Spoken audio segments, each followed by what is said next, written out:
ശുശ്രൂഷയ്ക്ക് ഉണ്ടാകുന്നത് സന്തോഷമായിരിക്കണം. അതാണ് കുരിശിൻ്റെ വഴി. ഈ കുരിശിൻ്റെ വഴി നടത്തിയപ്പോഴും സത്യം പറഞ്ഞ ഈശോയ്ക്ക് സന്തോഷമായിരുന്നു. ബൈബിൾ പറയേണ്ടത് നമ്മൾ പറയാം ഈശോയ്ക്ക് ഭയങ്കര ദുഃഖമായിരുന്നു എന്ന് പറയാം. അല്ല, കർത്താവിന് പണ്ട് ഹി വാസ് സോ കണ്ടൻറ്റ്.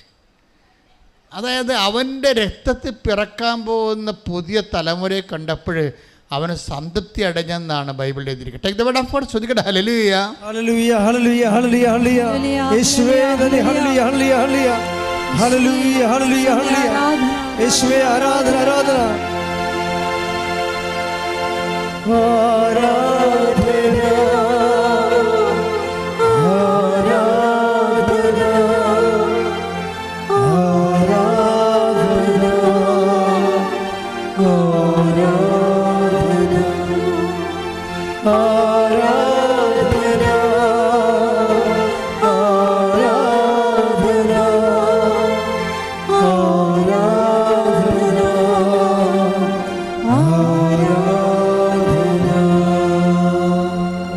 ഐശയ്യാ 53:10-11.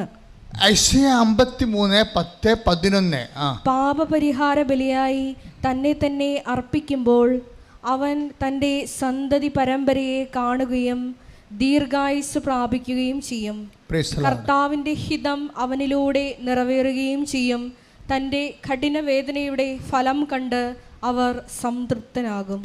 സംതൃപ്തിയായി ഈശോയ്ക്കുണ്ടായിരുന്നത്. അതൊന്നും വായിച്ചേ, അത് കേട്ടിരുന്നേ. കേൾക്കുമ്പോൾ തന്നെ അഭിഷേകം ഉണ്ടാവും. അവിടുന്നാണ് അവനെ ക്ലേശങ്ങൾക്ക് വിട്ടുകൊടുത്തത്. അവിടുന്നാണ് അവനെ ക്ലേശങ്ങൾക്ക് വിട്ടുകൊടുത്തത്.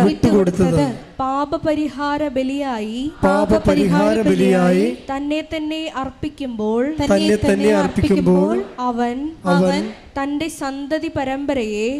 സന്തതി പരമ്പരയെ കാണുകയും ദീർഘായുസ് പ്രാപിക്കുകയും ചെയ്യും. കർത്താവിന്റെ ഹിതം അവനിലൂടെ നിറവേറുകയും ചെയ്യും. തന്റെ കഠിനവേദനയുടെ ഫലം കണ്ട് അവർ സംതൃപ്തനാകും. അതായത് കഠിനവേദനയുടെ ഫലം ഈശോ തന്നെ മനക്കണ്ണാൽ കണ്ടുകൊണ്ട് ഈശോയ്ക്ക് ഭയങ്കര കണ്ടൻസ് ഉണ്ടാകണതാണ്, സംതൃപ്തി ഉണ്ടാവും. ഇതുപോലെ തന്നെയാണ് നിങ്ങളുടെ കഠിനവേദനയുടെ ഫലം നിങ്ങൾ നേരത്തെ കാണണം. മനസ്സിലായില്ലേ? കഠിനവേദനയുടെ ഫലം നിങ്ങൾ നേരത്തെ കാണണം. കാരണം രക്ഷാകര നടപടിയിൽ കഠിനവേദനയ്ക്ക് ഭയങ്കര റോളാണ്. ഇപ്പം നിങ്ങളുടെ നാത്തും തമ്മിൽ നിങ്ങൾ മിണ്ടണില്ല. നിങ്ങളെന്താ മിണ്ടാത്തതിൻ്റെ കാരണം? എരവ് മേടിക്കാം എന്നും പറഞ്ഞുകൊണ്ട് 5 പവൻ്റെ മാലയും മേടിച്ചുകൊണ്ട് പോയതാണ്. ഞാൻ അടിയന്തരത്തിൽ പോലും തിരിച്ചു തരാമെന്ന് പറഞ്ഞ്. ഇപ്പോൾ അവർ തരണില്ല.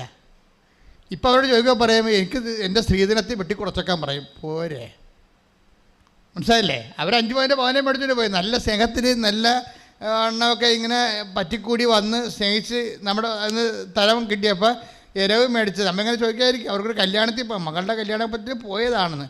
പക്ഷേ ഇപ്പോൾ അവർ തരണില്ല, തിരിച്ചു തരാമെന്ന് തന്നില്ല. ഇപ്പം അത് ഞാനൊരു കണക്കിന് പണയം വെച്ച് നാത്തുനെന്ന് പറഞ്ഞ്. അപ്പോൾ പിന്നെ എന്നാൽ പെട്ടെന്ന് എടുപ്പിച്ച് തരാമെന്ന് പറഞ്ഞു. ഇപ്പോൾ അവർ പണയം വെപ്പിച്ച് എടുത്തു തരണില്ല, അവരത് വിറ്റത്. എന്താ വീട്ടിരിക്കണം? അപ്പോൾ നമ്മളെ പറ്റിക്കുകയും ചെയ്ത് ചതിക്കുകയും ചെയ്ത് നമ്മുടെ സത്യസന്ധതയും ആത്മാർത്ഥതയും അവർ ശരിക്കും പറഞ്ഞാൽ മനുഷ്യത്വരഹിതമായി പെരുമാറുകയും ചെയ്ത്. അപ്പോൾ അത് നമ്മൾ ഇനി ഇങ്ങനെയുള്ള ഒരു അഴുക്ക് കെട്ട ആൾക്കാരോട് മിണ്ടണ്ടെന്ന് നമ്മൾ തീരുമാനിച്ചു. പക്ഷേ ഉടമ്പടി എടുത്തപ്പോൾ നമുക്ക് മിണ്ടേണ്ടി വരും. കാര്യം ഉടമ്പടി അങ്ങനെ വർക്കൗട്ട് ചെയ്യത്തില്ല. ഈ നാത്തൂരിങ്ങനെ മിണ്ടാ നിൽക്കത്തോളം കാലം ഉടമ്പടി വർക്കൗട്ട് ചെയ്യത്തില്ല. അവിടെ വൈരാഗ്യമല്ലേ നിൽക്കണത്, വെറുപ്പല്ലേ നിൽക്കണത്. അപ്പോൾ ഉടമ്പടി ഫ്രീസായി പോകും. അപ്പോൾ അതുകൊണ്ട് നമ്മൾ ചെന്ന് അവരോട് മിണ്ടും. അപ്പോൾ നമ്മളെന്ത് പറയും? മാലയും പോയി, പിന്നെ ഈ പണ്ടാരത്തിനോട് മിണ്ടുകയും ചെയ്യേണ്ടി വന്ന്. പിടിയിട്ടില്ലേ? നമ്മുടെ മാലയും പോയി, ഈ പണ്ടാരത്തിനോട് കഠിനവേദന നമ്മുടെ മനസ്സിലുണ്ടാകും. അപ്പോൾ നമ്മുടെ കഠിനവേദന നമ്മുടെ മനസ്സിലുണ്ടാകും. കാര്യം നമ്മളെ തോറ്റില്ലേ, നമ്മളെ വഞ്ചിച്ചപ്പോൾ നമ്മൾ തോറ്റു. നമ്മളോട് നമ്മുടെ സത്യസന്ധതയെ അവർ പട്ടിക്കാടത്തിന് വില കൊടുത്തില്ലല്ല, അവരെ വെച്ച് മുതലെടുത്തില്ലേ. അപ്പോൾ അതൊക്കെ വൈരാഗ്യം ഉണ്ടായി. അതുകൊണ്ട് നമ്മളവരോട് മിണ്ടുന്നില്ല. ഇപ്പം എന്നാ പറയണത്? ഉടമ്പടി എടുത്തപ്പോൾ കർത്താവുമായിട്ട് ഇൻട്രാക്ട് ചെയ്ത് നീ ഒരു എന്തുകൊണ്ടാണ് അവരോട് മിണ്ടേണ്ടി വരണത്? ഉടമ്പടി വൈരാഗ്യത്തിൽ വർക്കൗട്ട് ചെയ്യത്തില്ല. കാര്യം ദൈവമായ വ്യക്തിയുമായിട്ടാണ് നീ ഉടമ്പടി ചെയ്തിരിക്കുന്നത്. മനസ്സിലായില്ലേ? നീ ഒരു വിശ്വാസിയല്ല, നീ ഒരു പങ്കാളിയാണ്. സാധാരണ ആൾക്കാർ വിശ്വാസികളാണ്, പങ്കാളികളല്ല. ഉടമ്പടി എടുക്കുമ്പോൾ നീ ദൈവത്തിൻ്റെ പങ്കാളിയാണ്. അപ്പോൾ ദൈവത്തിൻ്റെ പങ്കാളി എന്ന് പറയുമ്പോൾ ഇപ്പോൾ നിൻ്റെ അപ്പൻ്റെ പങ്കാളിയാണെന്ന് വിചാരിച്ചോ നീ. അപ്പം അപ്പന് 4 മക്കളുണ്ടെങ്കിൽ 4 ഒരു ഭാഗത്തിന് മാത്രമേ അവകാശമുള്ളൂ നിനക്ക്. അപ്പന് ഭാര്യയുണ്ട് അല്ലേ? അപ്പൻ്റെ പെങ്ങന്മാർ കല്യാണം കഴിക്കാൻ വീട്ടിലുണ്ടെങ്കിൽ അവകാശം പടപടാന്ന് കുറഞ്ഞ് വരും. അപ്പം അപ്പനാണെന്ന് പറഞ്ഞ കാര്യമില്ല, അവകാശം കുറഞ്ഞ് വരും. പക്ഷെ ദൈവത്തിന് അങ്ങനെയില്ല. ദൈവത്തിന് നീ ഒറ്റ മകനുണ്ടെങ്കിലും ദൈവത്തിൻ്റെ ഫുൾ സ്വത്തിന് നീ അവകാശിയാണ്. മനസ്സിലായില്ലേ? ദൈവത്തിന് നീ ഒറ്റ മകളാണെങ്കിലും, അതാണ് ഈശോ പറഞ്ഞത് 99 ആടുണ്ട് അല്ലേ? 100 ആട് ഉണ്ടെങ്കിൽ ആ 100 ആടിനെ ഒരാട് മേയിച്ചോണ്ട് നടന്നപ്പോൾ മലയിടുക്കിലും മുൾപ്പടപ്പിലും പെട്ടുപോയി. ഇടയിൽ മറ്റ് 99 ആട് മുമ്പോട്ട് പോയി. താഴ്വാരത്തിൽ ഇറങ്ങിയപ്പോൾ ഒരെണ്ണത്തെ കാണാനില്ല. ആ ഒരെണ്ണത്തെ കാണാനില്ല എന്ന് പറഞ്ഞ് പട്ടി കുരക്കണുണ്ട്. പട്ടിയല്ലേ ഇതിനെ കൊണ്ടു നടക്കണം അങ്ങോട്ടും ഇങ്ങോട്ടും. അപ്പോൾ ഒന്നിനെ കാണാനില്ലെങ്കിൽ പട്ടി സെൻസ് ചെയ്തിട്ട് കുരക്കണുണ്ട്. അപ്പോൾ ഇതിനെ ഇടയിൽ നോക്കിയപ്പോൾ എന്തോ സംഭവിച്ചിട്ടുണ്ട്. പുലി പിടിച്ചോ ചെന്നായി പിടിച്ചോ ഇടയും. പക്ഷേ ഈ ഒരു ആടിന് വേണ്ടി തിരക്കി പോവുകയാണ്. എന്താ ചെയ്തിരിക്കണം? 99 താഴ്വാരങ്ങൾ ഇട്ടിട്ട് ഒന്നിനെ തിരക്കി പോവുകയാണ്. അപ്പോൾ തിരക്കി പോകുമ്പോൾ തിരക്കി വേണ്ടി കണ്ട് കിട്ടുമ്പോഴാണ് ഇതിനെ അന്വേഷിക്കണത്. അല്ല പകുതിക്ക് അന്വേഷിച്ചിട്ട് എപ്പോൾ പോയി ചാകട്ടെ, നമുക്ക് എന്താ 99 ഉണ്ടല്ല. അതാണ് മനുഷ്യന്മാരുടെ സ്നേഹം. ദൈവത്തിൻ്റെ സ്നേഹം അങ്ങനെയില്ല. ഇത് ബൈബിൾ എന്താ പറയണത്? കണ്ട് കിട്ടുമ്പോഴും കുഞ്ഞേ എന്ന് പറഞ്ഞ് കരഞ്ഞുകൊണ്ട് ഈ ഇടയൻ 99 വില 1 കൊടുത്തെന്ന് പറഞ്ഞാൽ 1 വില 99 എന്ന് വെച്ചാൽ നിൻ്റെ വില ദൈവത്തിന് മൊത്തം മക്കൾക്ക് എന്ത് അവകാശമുണ്ട് അത്രയും അവകാശം നിനക്കുണ്ടെന്ന് കൈയടിച്ച് ശ്രുതിക്കട്ടെ. ഹല്ലേലൂയ.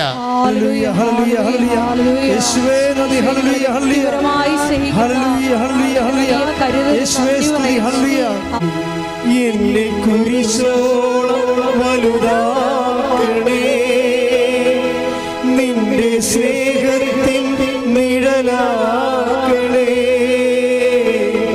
എന്നെ കുരിശോളം വലുതാക്കണേ, നിന്റെ സ്നേഹത്തിൻ നിഴലാക്കണേ. പരിശുദ്ധ പരമദിവ്യകാരുണ്യത്തിന് ആരാധനയും സ്തുതിയും പുകഴ്ചയും ഉണ്ടായിരിക്കട്ടെ. ഇപ്പം നമ്മുടെ ലോജിക്ക്, നമ്മളുടെ നോഷൻസ്, നമ്മൾക്ക് ധാരണ, അതിനെ എപ്പോഴും ഈ ദൈവസ്നേഹം സംഭ്രമിപ്പിച്ചുകൊണ്ടിരിക്കും. കാര്യം ഈ ലോകത്ത് 800 കോടി മനുഷ്യരുണ്ടെങ്കിലും ആ 800 കോടിയുടെ വില നിനക്ക് സിംഗിൾ പേഴ്സണായ നിനക്ക് ദൈവം തരുന്നുണ്ട്. ഇനി 800 കോടിയിൽ നീ മാത്രം നശിച്ചു പോയാൽ നിനക്ക് വേണ്ടി മാത്രം യേശു ക്രൂശിക്കപ്പെടാൻ തയ്യാറാണെന്നുള്ള അവൻ്റെ മനസ്സാണ് വെളിപ്പെടുത്തുന്നത്. 99 കഥ പറയുമ്പോൾ എന്താ പറയണത്? 99 മെച്ചി സ്ഥലങ്ങളെ വിട്ടിട്ട് നഷ്ടപ്പെട്ടു പോയി 1 തേടുമ്പോൾ 99 വില ആ 1 പറയുന്നത്. ദാറ്റ് മീൻസ് 800 കോടി മനുഷ്യർ ഈ ഭൂമിയിലുണ്ടെന്ന് വിചാരിച്ചോ. 800 കോടി നീ മാത്രമാണ് ദൈവത്തിന് നഷ്ടപ്പെട്ടു പോയെങ്കിൽ ആ നിനക്ക് വേണ്ടി മാത്രം പാപപരിഹാരം ചെയ്ത് ക്രൂശിക്കപ്പെടാൻ വേണ്ടി മാത്രം ദൈവത്തിൻ്റെ വലിയ ഹൃദയമാണ്, ദൈവത്തിൻ്റെ വലിയ സ്നേഹമാണ് ബൈബിൾ വാഴ്ത്തുന്നത്. ശ്രുതികട്ടെ ശ്രുതികട്ടെ. Hallelujah hallelujah hallelujah hallelujah. യേശുവേ നന്ദി. Hallelujah hallelujah hallelujah. എന്നെ കുരിശോളം വലുതാക്കണേ, നിന്റെ സ്നേഹത്തിൻ നിഴലാക്കണേ. എന്നെ കുരിശോളം വലുതാക്കണേ, നിന്റെ സ്നേഹത്തിൻ നിഴലാക്കണേ. പരിശുദ്ധ പരമദിവ്യകാരുണ്യത്തിന് ആരാധനയും സ്തുതിയും പുകഴ്ചയും ഉണ്ടായിരിക്കട്ടെ. അപ്പം എന്താണ് അച്ഛനിലൂടെ ഈശോ പറഞ്ഞുകൊണ്ടിരിക്കുന്നത്? നിങ്ങളെ ഉടമ്പടി ചെയ്യുമ്പോൾ ദൈവത്തിൻ്റെ മനസ്സിനെക്കുറിച്ച് ഈ നോൻപ് കാലത്ത് ദൈവത്തിൻ്റെ സ്നേഹത്തെക്കുറിച്ചൊക്കെയാണ് ചിന്തിക്കേണ്ടത്. അല്ലാതെ എനിക്കപ്പോൾ കാനഡയിൽ പോകാൻ പറ്റും, എനിക്കപ്പോൾ ഫ്രാൻസിൽ പോകാൻ പറ്റും, എപ്പോഴാണ് എൻ്റെ ഓഫർ ലെറ്റർ വരുന്നത്, എപ്പോഴാണ് എൻ്റെ വിസ റെഡിയാകണത്, ഉടമ്പടി എടുത്തിട്ട് ഇത് തന്നെ ചിന്തയെങ്കിൽ ഈ ജന്മത്തിൽ സാധനം ശരിയാകാൻ പോണില്ല. കാര്യം നീ വയറ്റിപ്പഴപ്പാണെന്ന് കർത്താവിന് അറിയാൻ പറ്റും. ദൈവസ്നേഹം നിനക്കില്ല. ദൈവസ്നേഹമുള്ളവർ ദൈവത്തെക്കുറിച്ചായിരിക്കും ചിന്തിക്കുന്നത്. എപ്പോഴും ദൈവത്തെക്കുറിച്ച് ചിന്തിക്കുമ്പോൾ നമ്മുടെ കണ്ണ് നിറഞ്ഞു പോകും. കാര്യം നമുക്ക് ചിന്തിക്കാൻ പറ്റാത്തത്ര സ്നേഹത്തോടെയാണ് ദൈവം നമ്മളെ കരുതണത്. നമുക്ക് കുരിശുരൂപത്തിൻ്റെ വെറുതെ ഇങ്ങനെ നോക്കിയാൽ മതി, നമ്മൾ ഇരുന്ന് കണ്ണ് നിറഞ്ഞു പോകും. അത്രയ്ക്ക് വലിയ അഗാധമാണ് ദൈവസ്നേഹം എന്ന് പറയുന്നത്. മുൻപ് കാലത്ത് ദൈവസ്നേഹത്തെക്കുറിച്ച് ചിന്തിക്കുമ്പോൾ നമുക്ക് പാപത്തിന് അറിയാതെ തന്നെ മനസ്സാന്തരം നമുക്കുണ്ടാകും. കാര്യം നമ്മുടെ പാപത്തിന് പരിഹാരമായിട്ടാണല്ലോ അവൻ ക്രൂശിതനായെന്ന് ഓർക്കുമ്പോൾ ദൈവത്തിൻ്റെ പ്രവൃത്തികളെക്കുറിച്ച് നമ്മൾ ആരായി, അത് സ്നേഹത്തിൻ്റെ പ്രവൃത്തികളാണ്. പിന്നെ നമ്മുടെ മുമ്പിലൊരു ഓപ്ഷൻ എന്ന് പറയണത് ഈ ദൈവസ്നേഹത്തിന് പ്രതിവിധി ചെയ്യുക. ദൈവസ്നേഹത്തിന് പ്രതിവിധി ചെയ്യാനാണ് നമ്മളെ ഉടമ്പടിയിൽ കാരുണ്യപ്രവൃത്തികൾ ചെയ്യണത്. അപ്പോഴും നമ്മൾ ഓർത്തേക്കണം, ദൈവസ്നേഹത്തിൻ്റെ പ്രതിവിധിയാണ് ചെയ്യണത്. ചില ആൾക്കാർ പറയും, ഞാൻ ഉടമ്പടി പ്രത്യക്ഷയുടെ പ്രാർത്ഥന ചെയ്യില്ലേ, കാരുണ്യപ്രവൃത്തി ചെയ്തില്ല. ഉടമ്പടി പ്രത്യക്ഷയുടെ പ്രാർത്ഥന ചെയ്യില്ലേ, പ്രത്യക്ഷപ്രവർത്തനം ചെയ്തില്ല. അപ്പം നമ്മൾക്ക് ബുദ്ധിമുട്ടുള്ള കാര്യങ്ങൾ ഒന്നും ചെയ്യില്ല. ഈ ചുണ്ടുകൊണ്ട് കാണിക്കണ കണക്കുണാന്നുള്ള പരിപാടിയൊക്കെ എളുപ്പമല്ലേ, വേറെ വീട്ടിലിരുന്ന് ചെയ്താൽ മതിയല്ല. അതുകൊണ്ടാണ് ഈ അനാട്ടമി നോക്കിയിട്ട് ഇനി ഉടമ്പടി എടുക്കുന്നത്. ഞാൻ ഈ അത്താറെ പെട്ടുപോയത് നിങ്ങളുടെ ഗുണമാണ്. അല്ലെങ്കിൽ അനാട്ടമി നോക്കിയിട്ട് ഞാൻ പറയും ഈ സാധനത്തിന് ഉടമ്പടി എടുക്കാൻ കൊള്ളത്തില്ലെന്ന് പറയും. എന്ന് വെച്ചാൽ അവർ ബോഡി കാണാൻ പറയാൻ പറ്റും, ഇത് ഇരുന്ന പാട്ടിൽ എഴുന്നേക്കുക, ആർക്കെങ്കിലും എന്തെങ്കിലും കൊടുക്കുക. കണ്ണ് കണ്ടാൽ പറയാൻ പറ്റും, ഇത് എടുത്ത് ചടക്കാരിയാണ്, മുൻകോപിയാണ്, ദൈവത്തിന് നിരക്കണ ജീവിതമാണ് എന്നൊക്കെ പെട്ടെന്ന് കണ്ടറിയാൻ പറ്റും. അപ്പോൾ എന്താ പ്രശ്നം വെച്ച് കഴിഞ്ഞാൽ നമ്മളെപ്പോഴും ശ്രദ്ധിക്കേണ്ട കാര്യം, നമ്മൾ എന്ത് തരക്കാരായാലും ഉടമ്പടി എടുക്കുമ്പോൾ ദൈവത്തോടാണ് ഞാൻ ഉടമ്പടി ചെയ്ത് എടുത്തിരിക്കുന്നത്. ദൈവത്തിൻ്റെ സ്നേഹത്തിൻ്റെ ലെവൽ വരെ എത്താൻ വേണ്ടി നമ്മളെക്കൊണ്ട് കഴിയാവുന്നത് നമ്മൾ പ്രവർത്തിച്ചു വരുമ്പോഴാണ് ജീവിതം തന്നെ ഒരു ഉടമ്പടി തന്നെ ഒരു കുരിശിൻ്റെ വഴിയായിട്ട് കൺവേർട്ട് ചെയ്യണത്. നമുക്ക് സമയം നഷ്ടമുണ്ടാകും, ആരോഗ്യം നഷ്ടമുണ്ടാകും, നമുക്ക് നമ്മുടെ സൗകര്യങ്ങൾ നഷ്ടപ്പെടും. കൊടുക്കാൻ തയ്യാറായില്ലെങ്കിൽ ക്രിസ്തുവുമായിട്ട് ഇടപെടാതിരിക്കുന്നതായിരിക്കും എപ്പോഴും നല്ലത്. അത് വേറെ സംഭവമാണ്. നമ്മൾ കൊടുക്കാൻ, പങ്കുവെക്കാൻ ജീവിതമോ അല്ലെങ്കിൽ നമുക്കുള്ളതോ നമ്മുടെ സമയമോ നമ്മുടെ സന്തോഷമോ നമ്മൾ പങ്കുവെക്കാൻ തയ്യാറായില്ലെങ്കിൽ നമ്മളെ ക്രിസ്തു എന്നുള്ള ആ വലിയ ദൈവിക പദ്ധതിയുമായിട്ട് ഇടപഴകാതിരിക്കുന്നതായിരിക്കും നല്ലത്. അത്രയ്ക്ക് പ്രബൗണ്ടാണ് ഈ വിഷയം. ഞാൻ നിങ്ങളെ ഈ ഉടമ്പടിയിലൂടെ ഇത്രയും വലിയ അടയാളങ്ങളൊക്കെ ആൾക്കാർ കാണുമ്പോൾ എനിക്ക് വാസ്തവത്തിൽ ഇച്ഛാഭംഗം വരും. ചില സമയത്ത് സന്തോഷം വരും, എന്നാൽ ഇച്ഛാഭംഗം. കാര്യം മാതാവിനെ എല്ലാവരും തന്നെ കാണുന്നുണ്ട്, ഈശോനെ കാണുന്നുണ്ട്. ഇനി ഓരോരോ സ്ഥലങ്ങളിൽ ദൈവം സഞ്ചരിച്ച് നിങ്ങളുടെ ആവശ്യങ്ങളുടെ കൂടെ എത്തുമ്പോൾ ഞാൻ അമ്മയോട് പറയും, ഇത് നാണം കെട്ട പരിപാടിയായി പോയി എന്ന് പറയും, ഉള്ളിൽ പറയും. എന്താ കാര്യം? ദൈവത്തെക്കുറിച്ച് ആയും കായ്ക്കായും അറിയാത്ത ആൾക്കാർക്ക് ദൈവം വളരെ സംരംഭനായി തീരുമ്പോൾ ഇനി ഈ കുന്തങ്ങൾ ഒരിക്കലും ദൈവത്തെക്കുറിച്ച് പഠിക്കത്തില്ല, ദൈവത്തിന് വേണ്ടി ജീവിക്കത്തില്ല, ദൈവത്തെ അന്വേഷിക്കത്തില്ല. ഇത് സിമ്പിളാണ്, ഈസിയാണ്, എങ്ങനെ ജീവിക്കാം, ദൈവം നമ്മുടെ കൂടെ ഉണ്ടാകും എന്നുള്ള തെറ്റായ ധാരണ വരും. ഉടമ്പടി അങ്ങനെ ഒരു ധാരണ ഉണ്ടാകരുത്.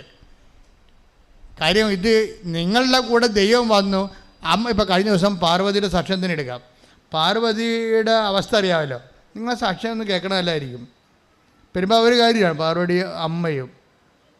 ആ പാർവതിക്ക് 21 വയസ്സുള്ളപ്പോൾ അമ്മനെയും അവളുടെ അനിയത്തിനെയും കൂടി ഉപേക്ഷിച്ചിട്ട് അപ്പൻ വീട്ടിൽ വേറെ ഒരു സ്ത്രീയുടെ കൂടെ കുടുംബജീവിതത്തിലേക്ക് ജീവിക്കുകയാണ്. ഒന്ന് ചിന്തിക്കുക. അപ്പോൾ അപ്പനില്ല, പാർവതിക്ക് അമ്മയുണ്ട്, അനിയത്തിയുണ്ട്. ഇവർ 3 പേരും പെട്ടിരിക്കുകയാണ്. അപ്പോൾ അവൾ പഠിത്തം നിർത്തി. കുറേ കുടുംബം ഇനി ഭക്ഷണം കഴിച്ച് പോകണമെന്നുണ്ടെങ്കിൽ അവൾ കൂടി ജോലിക്ക് പോകണം, പഠിത്തം നിർത്തി. അപ്പോൾ ഈ മനുഷ്യന്മാരെന്ത് സങ്കടപ്പെട്ടാൽ ജീവിക്കണം എന്ന് ചോദിക്കേ. അപ്പോൾ പാർവതിയുടെ അമ്മ ഈ സമയത്ത് വന്നിട്ട്, കാര്യം മനുഷ്യന് ഇപ്പോഴത്തെ അവസ്ഥയിൽ എന്താണ്, ആണും തുണയെ നിന്ന ആൾക്കാർ ഒരു സുപ്രഭാതത്തിൽ ആ കുടുംബവും ഇട്ടും പോവുകയാണ്. പിന്നെ എങ്ങനെ ജീവിക്കോ?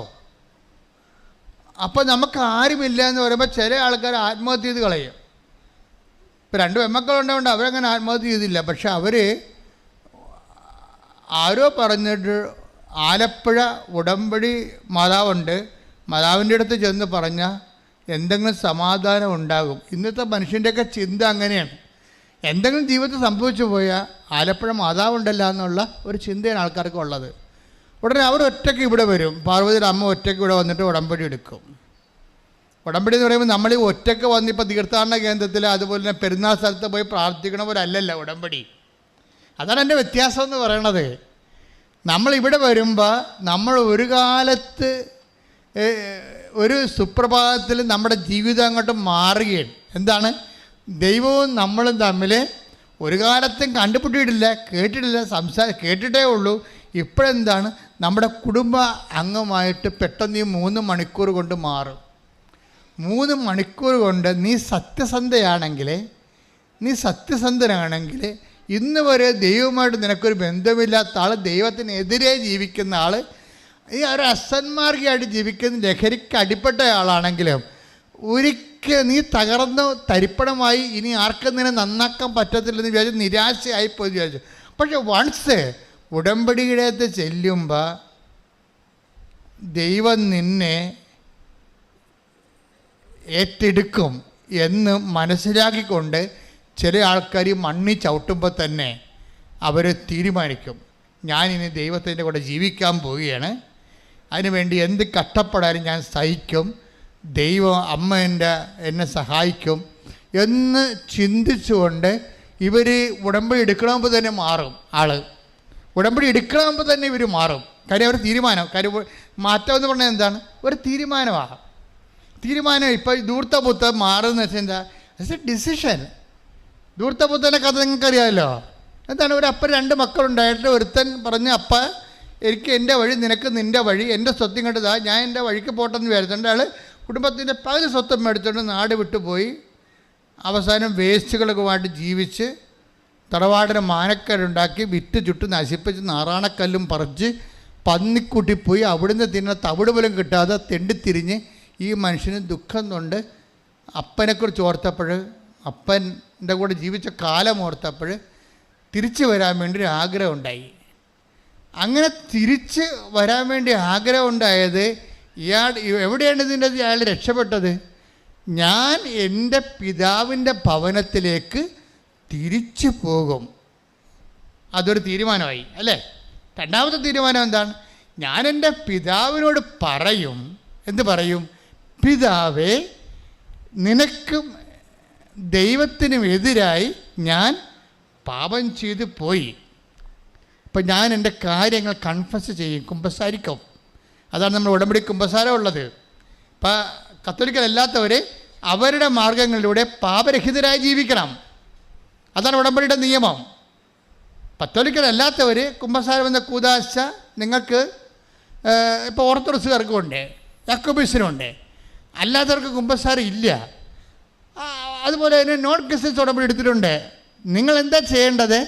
നിങ്ങൾ ദൈവമാകുന്ന വിശുദ്ധമായ ദൈവികമായ സ്വർഗീയ വ്യക്തിത്വത്തോടാണ് നിങ്ങൾ ഒരു ഉടമ്പടിയിലായിരിക്കണം എന്ന് വിചാരിക്കുമ്പോൾ ഉടമ്പടി ആവശ്യപ്പെടുന്നത് ഞാൻ പരിശുദ്ധരായിരിക്കുന്ന പോലെ നിങ്ങളും പരിശുദ്ധരായിരിക്കണം. ദുഷ്ടന് ഉടമ്പടി എടുക്കാൻ പറ്റത്തില്ല, തോന്നിയവാസിക്ക് ഉടമ്പടി എടുക്കാൻ പറ്റത്തില്ല.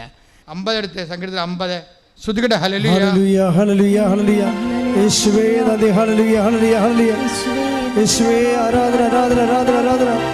50-ാം സങ്കീർത്തനം 16-ാം തിരുവചനം. എന്നാൽ ദുഷ്ടനോട് ദൈവം പറയുന്നു, എൻ്റെ നിയമങ്ങൾ ഉരുവിടാനോ എൻ്റെ ഉടമ്പടിയെക്കുറിച്ച് ഉരിയാടാനോ നിനക്കെന്ത് കാര്യം? നിന്നോട് ഞാൻ ഉടമ്പടി വാക്കുചരിച്ചതിനെ മോന്തൊക്കെ അടിക്കുന്ന വന്നിരിക്കണേ. മനസ്സിലായില്ല? അത്ര സീരിയസ് വിഷയം. വിശുദ്ധീകരിക്കാൻ ആഗ്രഹിക്കാത്തൊരു മനുഷ്യൻ ഉടമ്പടിയെക്കുറിച്ച് വായെടുത്ത അപ്പടി മോന്തൊക്കെ കിട്ടും. എന്താ പറഞ്ഞിരിക്കുന്നത്? സങ്കീർത്തനം 50:16 വായിച്ചേ. എന്നാൽ ദുഷ്ടനോട് ദൈവം പറയുന്നു, എന്നാൽ ദുഷ്ടനോട് ഞാൻ പറയും, എന്റെ നിയമങ്ങൾ ഉരുവിടാനോ എന്റെ വചനങ്ങൾ ഉരുവിടാനോ എന്റെ ഉടമ്പടിയെക്കുറിച്ച് ഉരിയാടാനോ നിനക്കെന്ത് കാര്യം? നിനക്കെന്ത് കാര്യം? ഉടമ്പടി എടുക്കാൻ കൃപാസനത്തിൽ വരുമ്പോൾ വിശുദ്ധീകരിക്കാൻ ഉദ്ദേശിച്ചില്ലെങ്കിൽ നിനക്ക് കൃപാസനത്തിൽ എന്ത് കാര്യമെന്ന് കർത്താവ് ചോദിക്കുന്നു നിന്നോട്. മനസ്സിലായില്ലേ? നീ നിൻ്റെ പാപത്തെ നിലനിൽക്കാൻ വേണ്ടി തീരുമാനിച്ചു, പിന്നെ കാര്യം കാണാൻ വേണ്ടി ദൈവത്തിനെ കക്ഷി ചേർക്കാൻ വന്നാൽ നിനക്കിവിടെ എന്ത് കാര്യവും ദൈവം ചോദിക്കും. അതിന് നിങ്ങൾ മറുപടി പറയേണ്ടി വരും. കാരണം ദൈവം വിചാരിക്കണത് പരദൂഷണം പറയുന്നവർ, പക പറയുന്നവർ, വ്യഭിചരിക്കുന്നവർ, കള്ളസാക്ഷ്യം നൽകുന്നവർ എല്ലാത്തിനും കൂടി ദൈവം ഒരൊറ്റ ഹെഡിങ്ങിലാണ് ഉൾപ്പെടുത്തിയിരിക്കുന്നത്. എന്താണ്? ദുഷ്ടൻ. ഒറ്റ വാക്ക്. ഒന്നെങ്കിൽ പാപി, അല്ലെങ്കിൽ ദുഷ്ടൻ, അല്ലെങ്കിൽ ദുഷ്ട, ഇങ്ങനെ പറയും വിളിക്കത്തുള്ളൂ. അല്ലാതെ പരദൂഷണം പറയുന്ന ആളാണ്, അസൂയ പറയുന്ന ആളാണ്, തോന്നിവാസിയാണ്, അസന്മാർക്ക് ജീവിതമാണ്, അങ്ങനെ ദൈവം ഇങ്ങനെ പട്ടിക പറഞ്ഞു വരുന്ന പറയത്തില്ല. ദൈവം ഒറ്റ ഹെഡിങ്ങേ പറയത്തുള്ളൂ, ദുഷ്ടൻ. എന്താ കാര്യം? ദുഷ്ടൻ എന്ന് പറഞ്ഞാൽ പിശാചിൻ്റെ പെർസോണിഫിക്കേഷനാണ്. പിശാചിനെ ദൈവം വിളിക്കണത് എന്താണ്? ദുഷ്ടൻ. അതുകൊണ്ട് എന്താ പറ്റിയിരിക്കണത്? സ്വർഗസ്ഥനായ പിതാവ് എന്നുള്ള പ്രാർത്ഥന ഈശോ പ്രാർത്ഥിച്ചപ്പോൾ എന്താ പറഞ്ഞത്? ദുഷ്ടാരൂപിയിൽ നിന്ന് ഞങ്ങളെ രക്ഷിക്കണമേ. അപ്പോൾ ഒറ്റ വാക്കാണ്, പാപിയാണോ അവനെ ദുഷ്ടനെന്നാണ് വിളിക്കണത്, അല്ല ദുഷ്ട. ദുഷ്ടനിക്ക് ഉടമ്പടിക്ക് എന്ത് കാര്യം എന്നാണ് ചോദിക്കണത്. ഉടമ്പടിയിൽ എന്ത് കാര്യം? അപ്പോൾ നമ്മുടെ മുമ്പിലുള്ള ഓപ്ഷൻ എന്താ? വിശുദ്ധിയോടെ ഉടമ്പടി എടുക്കുമ്പോൾ തന്നെ ഉടമ്പടി ഉറക്കണമെങ്കിൽ എന്ത് ചെയ്യണം? വിശുദ്ധിയോടെ ജീവിക്കണം. പ്രാർത്ഥിക്കുക. കർത്താവായ ദൈവമേ, ഉടമ്പടി ഉറപ്പിക്കുന്നതിനായി വിശുദ്ധിയോടെ ജീവിക്കാൻ എന്നെ പ്രത്യേകം അഭിഷേകം ചെയ്യണം. ശ്രദ്ധിക്കട്ടെ. Hallelujah, hallelujah, hallelujah, hallelujah. യേശുവേ ഹല്ലേലൂയ, ഹല്ലേലൂയ, ഹല്ലേലൂയ. മുമ്പിൽ വിശുദ്ധിയോടെ വ്യാപരിക്കുവാൻ ഈ ആരാധനയിലൂടെ ഞങ്ങൾ അഭിഷേകം ചെയ്യണമേ. പറന്നിറങ്ങണമേ നിൻ വിശുദ്ധിയുടെ ഹൃദയത്തിൽ ഇന്നു നീ നിറയണമേ. ഓ പാവനാത്മാവേ പറന്നിറങ്ങണമേ നിൻ വിശുദ്ധിയുടെ ഹൃദയത്തിൽ ഇന്നു നീ നിറയണമേ. ഓ പാവനാത്മാവേ,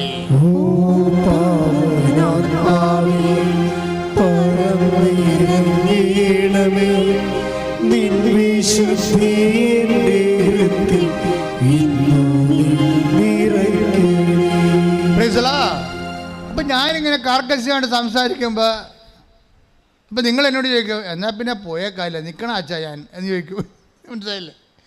എൻ്റെ കാര്യം കുഴപ്പത്തിലാണ് എന്ന് ഈ അച്ഛൻ ഇങ്ങനെയൊക്കെ ഇങ്ങനെ അർത്ഥം മുറിച്ച് പറഞ്ഞാലേ, എന്നാൽ പിന്നെ പോയേക്കാം, നിൽക്കണം അച്ഛാ ഞാൻ എന്ന് ചോദിക്കും. അപ്പം കർത്താവ് പറയും നിൽക്കണം എന്ന് പറയും. കാര്യം എന്താണ്? എൻ്റെ മകളെ നിന്നെ ഞാനല്ലേ ഇവിടെ കൊണ്ടുവന്നത്, അല്ല ജോസഫ് ഞാനല്ല നിന്നെ കൊണ്ടുവന്നത്, ഞാനല്ലേ നിന്നെ കൊണ്ടുവന്നത്. ഇപ്പം നിന്നെക്കുറിച്ച് നിന്നെ രക്ഷപ്പെടുത്താനുള്ള മാർഗ്ഗം ഇതിലുണ്ട്. ഞാൻ പറയണത് നിനക്ക് അനുതാപം ഉണ്ടാകണമെന്നാണെന്ന്. ചെയ്തു പോയ പാപങ്ങളെക്കുറിച്ച് അനുതാപം ഉണ്ടാകണം. പ്രാർത്ഥിക്കുക. കർത്താവേ, എന്റെ ജീവിതത്തിലെ വന്നു പെട്ടുപോയ എല്ലാ തിന്മകളെ പ്രതി എനിക്ക് അനുതാപം നൽകണമേ. എന്റെ ഹൃദയത്തെ പശ്ചാത്താപത്തിന്റെ കണ്ണീരിൽ കഴുകാൻ കണ്ണുനീര് തരണമേ. എനിക്ക് ആര് കണ്ണുനീര് തരും? കരഞ്ഞാൽ കണ്ണീരൊന്നും സ്നേഹമല്ലേ എൻ്റെ നാഥനല്ലേ ഈശോ. തളർന്നാൽ താങ്ങി എന്നെ ഓമനിക്കും സ്നേഹരാജനല്ലേ ഈശോ. എൻ മുഖം വാടുമ്പോ എൻ മനം നീറുമ്പോ എന്നെ താങ്ങും സ്നേഹം യേശുവല്ലേ. കരഞ്ഞ കണ്ണീരൊന്നും സ്നേഹമല്ലേ എൻ്റെ നാഥനല്ലേ ഈശോ. ഇപ്പോൾ രോഗസൗഖ്യ പ്രാർത്ഥന അച്ഛൻ നടത്തിക്കൊണ്ടിരിക്കുന്ന സമയത്ത് നിങ്ങൾ നെഞ്ചിൽ കൈവച്ചു ഒരു കൈ നെഞ്ചിലും ഒരു കൈ ശിരസിൽ വെച്ചുകൊണ്ട് അഭിഷേകത്തിന് വേണ്ടി പ്രാർത്ഥിക്കേണ്ടതാണ്. ഓൺലൈനിലുള്ളവരും ഇവിടെ ആയിരിക്കുന്നു. ഒരു കൈ നെഞ്ചിലും ഒരു കൈ ശിരസിലും വെച്ചുകൊണ്ട് ദൈവത്തിൻ്റെ ശക്തിയുടെ അഭിഷേകത്തിനായി മാതാവിൻ്റെ മാധ്യശ്രുതിക്കട്ടെ. Hallelujah, hallelujah, hallelujah. യേശുവേ ആരാധന. Hallelujah, hallelujah. മഹത്വം, മഹത്വം. ആരാധന, ആരാധന. ദൈവപിതാവേ ആരാധന. കർത്താവ്, നിന്റെ ഉന്നതമായ നാമത്തിന് സ്വസ്ഥം ചെയ്യുന്നു. കർത്താവ്, കർത്താവ്, നിന്റെ വിശുദ്ധ പൗരോഹിത്യത്തെ മഹത്വപ്പെടുത്തണമേ. കർത്താവെ, 38 വർഷം ഞാൻ അർപ്പിച്ച കൃപാന്റെ യോഗ്യതയാൽ കൃപാസന അൾത്താരെ ജീവനോടെ പ്രത്യക്ഷപ്പെട്ട പരിശുദ്ധ അമ്മയുടെ മാധ്യസ്ഥത്തിലെ ഈ അൾത്താരയിൽ നടന്ന 10,000-കണക്കിന് ആരാധനയുടെ ശക്തിയാൽ അപ്പാ, സ്വർഗീയ പിതാവേ, അങ്ങേ പുത്രനായ യേശു ക്രിസ്തുവിൻ്റെ നാമത്തിൽ ഈ സമൂഹത്തിൽ അടയാളങ്ങൾ സംഭവിക്കണമേ. അപ്പാ, അങ്ങേ പുത്രനായ യേശു ക്രിസ്തുവിൻ്റെ നാമത്തിൽ ഈ സമൂഹത്തിലെ ഓൺലൈനിൽ പ്രാർത്ഥിക്കുന്ന കുടുംബങ്ങളിലും ജീവിതത്തിലും അടയാളങ്ങൾ സംഭവിക്കണമേ. അപ്പാ, അങ്ങേ പുത്രനായ യേശു ക്രിസ്തുവിനെ ആഴപ്പെടുത്താറുന്ന വലിയ കരങ്ങൾ ഓരോ മകൻ്റെ മേലും മകളുടെ മേലും തൊടുവിക്കാൻ ഇടയാക്കണ പ്രാർത്ഥിക്കുന്നു. HIV രോഗം ഉൾപ്പെടെ എല്ലാവിധ മാറാത്ത രോഗങ്ങൾ ഉച്ച മുതൽ ഉള്ളംകാൽ വരെ കർത്താവിൻ്റെ വിശുദ്ധ രക്തം എല്ലാ കോശങ്ങളിലും പേശികളിലും പടരട്ടെ. മാരക രോഗങ്ങൾ, ആന്തരിക അവയവങ്ങളുടെ രോഗങ്ങൾ, ശിരസിൻ്റെ രോഗങ്ങൾ, സിസ്റ്റ് രോഗങ്ങൾ, ക്യാൻസർ രോഗങ്ങൾ, തലവാദ രോഗങ്ങൾ, ഹൃദയ രോഗങ്ങൾ, ബ്ലോക്ക് രോഗങ്ങൾ, സിസ്റ്റ് രോഗങ്ങൾ എല്ലാ യേശുവിൻ്റെ നാമത്തിൽ, PCOD രോഗങ്ങൾ, പിസ്റ്റുല രോഗങ്ങൾ, മുഴയുടെ രോഗങ്ങൾ യേശുവിൻ്റെ നാമത്തിൽ, യേശുവിൻ്റെ നാമത്തിൽ, യേശുവിൻ്റെ നാമത്തിൽ അടയാളങ്ങൾ സംഭവിക്കട്ടെ. യേശുവിൻ്റെ നാമത്തിൽ മാരക രോഗങ്ങൾ മാറിപ്പോകട്ടെ. യേശുവിൻ്റെ നാമത്തിൽ തീരാവേദികൾ തീർന്നു പോകട്ടെ. ശ്രദ്ധിക്കട്ടെ. എല്ലാ രോഗങ്ങളും സുഖപ്പെട്ടുകൊണ്ട് യേശുനാമം ഈ ആരാധനയുടെ മഹത്വപ്പെടുവാൻ കരുണയാണ്. യേശുവേ നന്ദി, യേശുവേ ആരാധന, ദൈവപിതാവേ ആരാധന. പ്രിയപ്പെട്ടവരെ, നമ്മളിപ്പോൾ പ്രാർത്ഥിക്കാൻ പോകുന്ന ജീവിത തടസ്സങ്ങൾ, ജീവിത ദുരിതങ്ങൾ ഉടമ്പടി പ്രകാരം 10,000-കണക്കിന് സാക്ഷ്യങ്ങളാൽ ഇപ്പം തന്നെ സ്ഥിരീകരിക്കപ്പെട്ടിരിക്കുന്ന ജീവിതത്തിൽ അനുഭവിക്കുന്ന ഓരോ പ്രതിസന്ധികൾ, സാമ്പത്തിക പ്രതിസന്ധി, ജോലിയില്ലാത്ത അവസ്ഥകൾ, ജോലി നഷ്ടപ്പെട്ട അവസ്ഥകൾ, കേസിലായിപ്പോയവർ, കോടതിയിലായിപ്പോയവർ, ജയിലിലായിപ്പോയവർ, ലഹരി പദാർത്ഥങ്ങൾ അടിമപ്പെട്ടു പോയവർ, മാനസിക രോഗികൾ, തകർന്നുപോയ കുടുംബങ്ങൾ, അതുപോലെ തന്നെ കുടുംബ കേസുകൾ, കുടുംബ കോടതി കിടക്കുന്ന കേസുകൾ, വിദ്യാർത്ഥികളുടെ പഠനങ്ങൾ, പഠന തകർച്ചകൾ, പരീക്ഷ എഴുതുന്ന മക്കൾ, പരീക്ഷയ്ക്ക് വേണ്ടി ഒരുക്കിക്കൊണ്ടിരിക്കുന്ന മക്കൾ, ഭർത്താവും ഭാര്യയും തമ്മിൽ വഴക്കിട്ടിരിക്കുന്നവർ, മക്കൾ ഇല്ലാത്തവർ, പലതരത്തിലുള്ള കേസുകളിലും അതിർത്തി തർക്കങ്ങളിലും താമസിക്കുന്നവർ, പറമ്പില്ലാത്തവർ, വീടില്ലാത്തവർ, വഴിയില്ലാത്തവർ, ജീവിക്കാൻ അതുപോലെ തന്നെ തൊഴിലെടുക്കാനുള്ള വാഹനങ്ങളും സംവിധാനങ്ങളും ഇല്ലാത്തവർ, അങ്ങനെ പല പല വിഷയങ്ങൾക്ക് വേണ്ടി ഉദ്യമിച്ചു കൊടുക്കുന്ന ഓരോ സംരംഭങ്ങളും കർത്താവിന്റെ നാമത്തിൽ തടസ്സങ്ങൾ മാറാൻ വേണ്ടി ഇടിമുഴക്കം പോലെ ശ്രദ്ധിക്കട്ടെ. കർത്താവിന്റെ ഉന്നതമായ നാമത്തില് സഭയുടെ അധികാരത്തിൽ കുരിശിന്റെ അടയാളത്തിൽ ജീവിത ദുരിതങ്ങള്, ജീവിത തടസ്സങ്ങള് യേശു ക്രിസ്തുവിന്റെ നാമത്തിൽ മാറിപ്പോകട്ടെ.